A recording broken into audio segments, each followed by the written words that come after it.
Well, it's January 19th, and as you can see, I've not left Washington, D.C. yet. I still have more to do, and what I had to do was what I'm doing today. And as you can see, the White House is directly behind me. And I've been down here since noon. It's about 3 o'clock now, and came down to deliver an open letter to the President. And not only our president, but also the president of China, Jintao, who is in the White House right now. And, or else he's close by. He is going to be there for a state dinner shortly. So, so I've been down here, and Brent Blackwelder, President Emeritus of Friends of the Earth, came down earlier this afternoon and helped me hold up our banner, which says Presidents Obama and Hu, it's time to declare a global climate emergency. And it's past time for that. So that's what we're here, that's the message we're here to send today. And Brock Evans, my friend Brock, came down here as well just a little while ago and did vigil with me and held up the banner for the White House to see. So I really appreciate that, Brock. Thank you, Brock and Brent, both of you, very much for all of your wonderful support. And so I just wanted to read you the letter that I sent to the White House this morning, and that is now in their possession, and we're going to see how they respond. Dear President Barack Obama and President Hu Jintao, it is time to publicly acknowledge that the continued burning of fossil fuels threatens the survival of civilization. The science is incontrovertible on this fact, yet the response from government is business as usual. Our two nations dominate world carbon emissions. No civilization has survived the ongoing destruction of its natural support systems, and neither will ours. It is with a deepening sense of dread over the fate of future generations that we call on you to acknowledge the severity of the global climate emergency by placing climate stabilization at the top of your policy agendas. According to NASA's Goddard Institute for Space Studies and NOAA's National Climatic Data Center, 2010 tied with 2005 as the hottest year in recorded history. Last year was also the wettest on record in terms of global average precipitation, according to the Global Historical Climatology Network, with devastating impacts felt across the globe. Estimates by the World Health Organization are that the Earth's warming climate contributes to more than 150,000 deaths each year. Here's what else we're facing.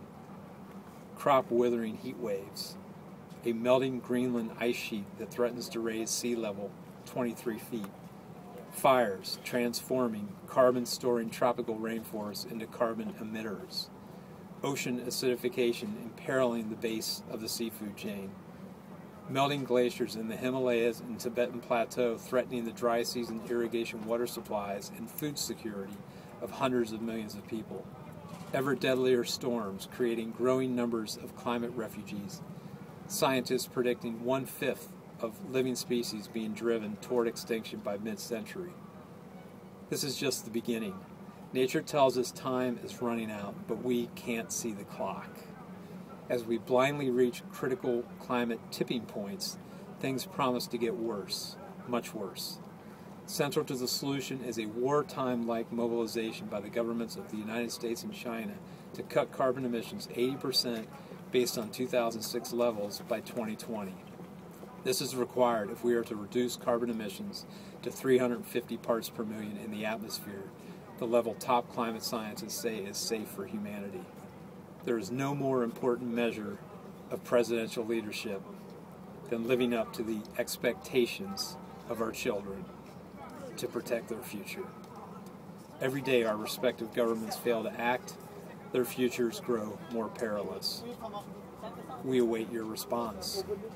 Sincerely, Lester Brown, President of Earth Policy Institute, the Reverend Sally G. Bingham, President of the Regeneration Project in Interfaith Power and Light, Brent Blackwelder, President Emeritus, Friends of the Earth, David Blittersdorf, President and CEO of All Earth Renewables Incorporated, Jan Blittersdorf, President and CEO of NRG Systems Incorporated. Michael Brune, Executive Director of the Sierra Club. Lisa Daniels, Executive Director of Windustry. Brock Evans, President, Endangered Species Coalition. Ross Gelbspan, author. Paul Hawken, author. Randy Hayes, Executive Director of Foundation Earth and founder of the Rainforest Action Network. Courtney Height, co-director of the Energy Action Coalition. Julia Butterfly Hill, co-founder of the Engage Network, and I mention her organization for identification purposes only. Chuck Kuchar, former chair, American Solar Energy Society, and principal engineer, National Renewable Energy Lab. I list those for identification purposes as well, only. Eric Lombardi, executive director of EcoCycle. Bill McKibben, founder of 350.org. Phil Radford, executive director of Greenpeace. Kieran Suckling, executive director, Center for Biological Diversity. Rebecca Tarbodden, executive director, Rainforest Action Network. Mike Tidwell, director, Chesapeake Climate Action Network. James Walker, former president, American Wind Energy Association, and yours truly.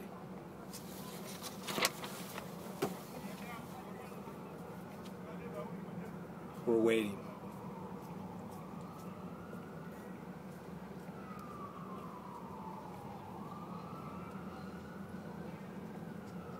We expect action. We demand action. And we're going to get action on this, the greatest issue of our time.